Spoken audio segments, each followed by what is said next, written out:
Eccoci qui cari naviganti per proporvi un primer dedicato ai Story Brawl, come sempre accompagnati in questo nuovo universo ludico tutto da scoprire da Jacopo Lunetta, cavalcando l'onda della novità proposta su MTG Arena.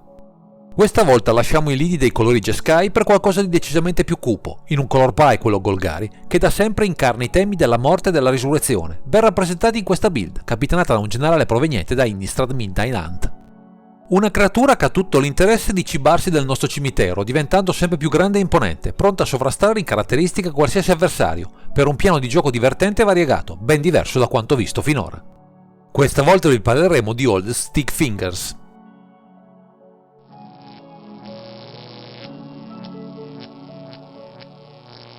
Siamo al cospetto di una leggendaria particolare, che punta a valorizzare al meglio una delle risorse più potenti nei formati 100 carte, il cimitero, cercando a vario titolo di sfruttarne il contenuto, ma andiamo con ordine descrivendo le sue caratteristiche. Con X e 2 mana specifici, uno nero e uno verde, abbiamo un orrore con forza e costituzione non indicate e 2 abilità, una dedicata a indicare la forza e la costituzione e una di card selection. La prima abilità recita: quando lanci questa magia rivela carte dalla cima del tuo grimorio finché non riveli X carte creatura. Metti tutte le carte creatura rilevate in questo modo nel tuo cimitero, poi metti altre carte in fondo al tuo grimorio, in ordine casuale.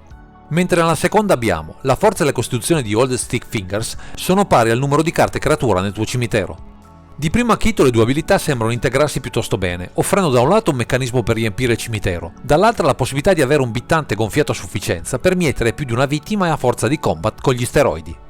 Sarà però sufficiente il pool di carte presenti in Historic a valorizzare al meglio queste meccaniche? Lo scopriremo presto, in questo primer, dedicato a questa particolare tipologia di interazioni.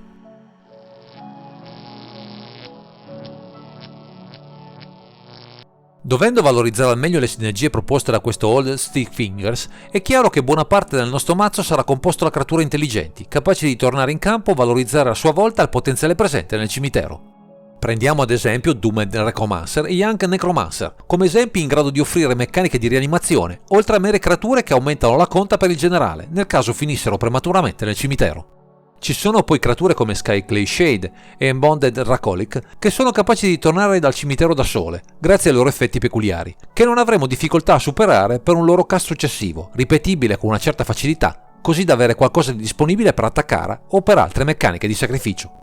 Un altro esempio interessante per le nostre meccaniche arriva da Timeless Witness, che ci recupera una carta dal cimitero in mano, senza alcun vincolo, oltre a poter ritornare a sua volta dal grave, grazie alla sua abilità Eternalize, abilità che sfrutteremo il più possibile in questa build. Per recuperare terre finite erroneamente nel cimitero abbiamo la possibilità di sfruttare Random Mob Excavator e Ancient Green Warden, elementi utilissimi per la strategia del mazzo, che punterà a castare per molto mana il nostro comandante nel corso della partita.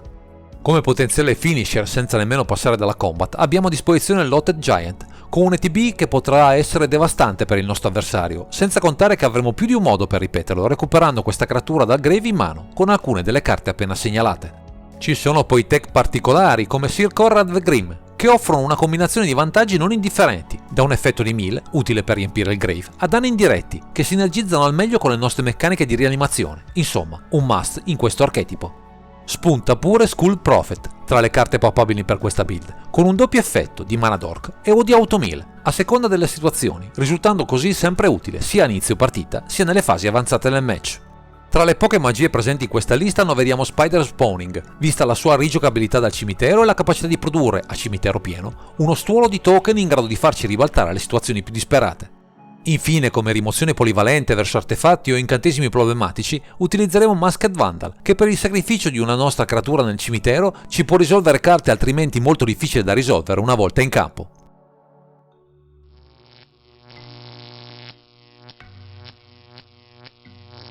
Rispetto al precedente Prime ci siamo imbattuti in qualche problema tecnico tra MTG Untapped e l'ultimo aggiornamento su MTG Arena, che non permette di memorizzare nel modo corretto l'esito delle partite, quindi per questa occasione ci baseremo sull'esperienza delle player per darvi alcuni metri di paragone. Contro i mazzi a base aggro siamo piuttosto favoriti, vista la mole di ciccioni che riusciremo a mettere in campo anche presto, bloccando la loro race e dandoci modo di sovrastarli una volta stabilizzato il board. Verso i midlane siamo in bilico, soprattutto se riescono a sviluppare il loro gioco, contrastando o rimuovendo le carte che ci permettono di fare danni, quindi conterà molto la partenza e la mano a disposizione per decretare o meno il successo del match. Le cose si fanno naturalmente più complicate con gli archetipi control, visto che hanno diverse carte in grado di spazzare via le nostre creature a terra, anche se tra recursioni dal cimitero e carte in grado di infliggere danni diretti, qualche spazio di manovra lo abbiamo ancora. Vi lasciamo comunque in descrizione nel video il link a Untapped riferito a questa build, così che possiate consultare in futuro i progressi e le evoluzioni della lista, una volta risolti i problemi che al momento affliggono la piattaforma online.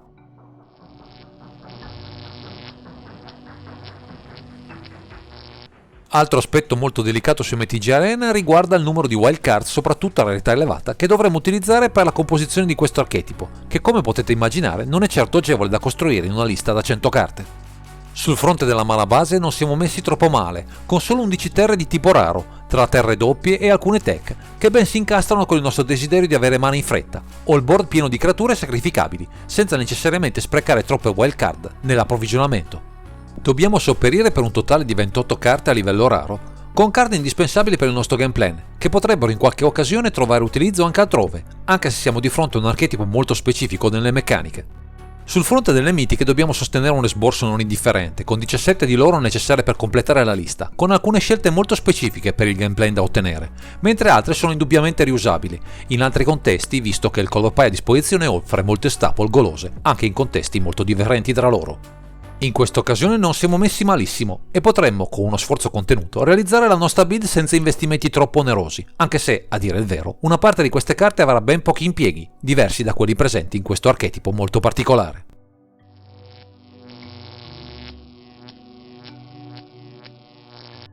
In un contesto così complesso e variegato è chiaro che la strategia lineare offerta da All Stick Fingers possa ritagliarsi uno spazio per chi ha le prime armi e vuole valorizzare il pool di carte che ha a disposizione, senza preoccuparsi troppo della win rate o delle wild card. L'unico vero limite, almeno per il momento, è la scarsità di carte adatte a una strategia così particolare, che paga lo scotto di avere ben poche meccaniche su cui poggiare, tra Eternalize e Flashback, soprattutto sul fronte delle magie, molto poche in questo specifico color pie. Quindi, a meno di un incremento sostanziale delle carte a disposizione, tra nuovi set e le aggiunte dedicate espressamente a Historic, non sarà facile variare la lista che vi abbiamo presentato, ma questo potrebbe essere anche un vantaggio per chi cerca un mazzo semplice da pilotare e senza troppi fronzoli.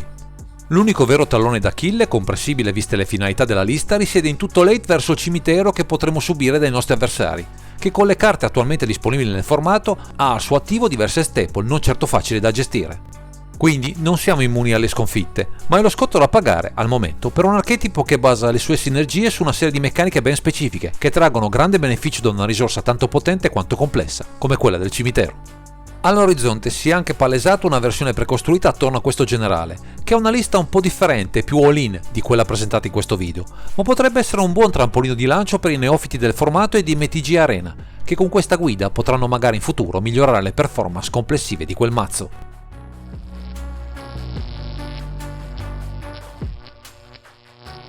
Siamo arrivati alla conclusione di questa particolare analisi. Ringraziamo Jacopo Lunetta per averci guidato non solo alla scoperta di questa leggendaria, ma in generale del formato Historic Brawl, che sta offrendo un modo tutto nuovo di giocare su MTG Arena.